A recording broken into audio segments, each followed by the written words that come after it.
এই সময়টা অনেক বেশি গরম পড়তেছে আর এই গরমের মধ্যে কিন্তু টক জাতীয় যে কোনো কিছুর মাখা খেতে অনেক বেশি মজা লাগে। আমি টক তেমন একটা পছন্দ না করলেও এইবার গরমের জন্য আমার কাছে আম মাখা বা অন্য কোনো কিছু মেখে খেতে মজাই লাগতেছিল। তো বাসায় ছিল কাঁচা আম, ভাবলাম যে আমটা মাখিয়ে খাই। অনেক অনেক বছর পর আমি এইবারই এত বেশি আম মাখা খাচ্ছি আর এবার প্রচুর পরিমাণ গরম পড়তেছে।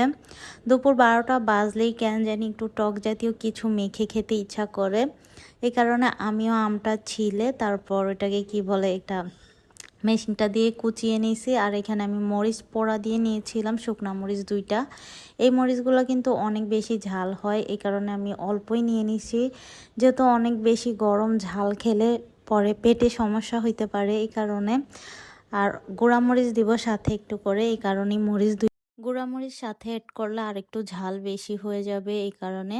তো আমি যখন আম মাখাচ্ছিলাম আমি ভুলে গেছিলাম কাসুন্দি আনতে, তারপর গিয়েছিলাম আবার কাসুন্দি আনতে। কাসুন্দি দিয়ে আম মাখাইলে আমার কাছে খেতে অনেক বেশি ভালো লাগে, এই কারণেই কাসুন্দি অ্যাড করছি। সাথে কিন্তু আমি এখানে চিনিও দিয়েছিলাম, যেহেতু আম অনেক বেশি টক আর টক আমার একটু সহ্য হয় না আর কি এখন। তো মুখের একটু রুচি আনার জন্য এই গরমের ভিতরে টক খেতে ভালো লাগে, যেমন আম ডাল অনেক বেশি পছন্দ করি আমি। তো এই বছর মানে বহু বছর পরে এই বছরটায় আমি অনেক বেশি আম মাখা খাচ্ছি, কাঁচা আম।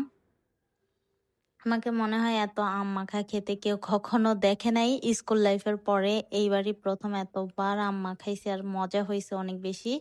আর একটু লবণ লাগতো, আম মাখাতে কিন্তু লবণ কম হলে ওটা আর খাওয়া যায় না, তখন টক আরো বেশি লাগে। তো আমি একটু লবণ নিয়ে নিয়েছি আর এখানে আমি এখন দিয়ে দিব গুঁড়ামরিচ। গুঁড়ামরিচ দিলে আর একটু কালারটা সুন্দর লাগে, আবার খেতেও ভালোই লাগে। আমি আসলে মরিচ পোড়া দিয়ে কমই বানাই আম মাখা, একদম তাড়াহুড়া করে গুঁড়ামরিচ দিয়ে বানিয়ে ফেলি, ওইটাও আমার কাছে মজা লাগে। কার কার কাছে কোনটা ভালো লাগে কমেন্ট করে জানাতে পারেন। আমি তো একটু অলস প্রকৃতির মানুষ, এই কারণে মানে মরিচ পোড়াবো, একটু ঝামেলা করবো ওগুলো পছন্দ করি না। আমার মতো অলস কেউ আছেন কিনা তারাও কমেন্ট করে জানাবেন। ভাই, যেটা তাড়াহুড়ো হয় আমি সেটাই করতে পছন্দ করি, মানে একটু টুকটাক করে নিজের কাজ শেষ করতে পারলেই হয়, আমার হচ্ছে এরকম লাইফটা।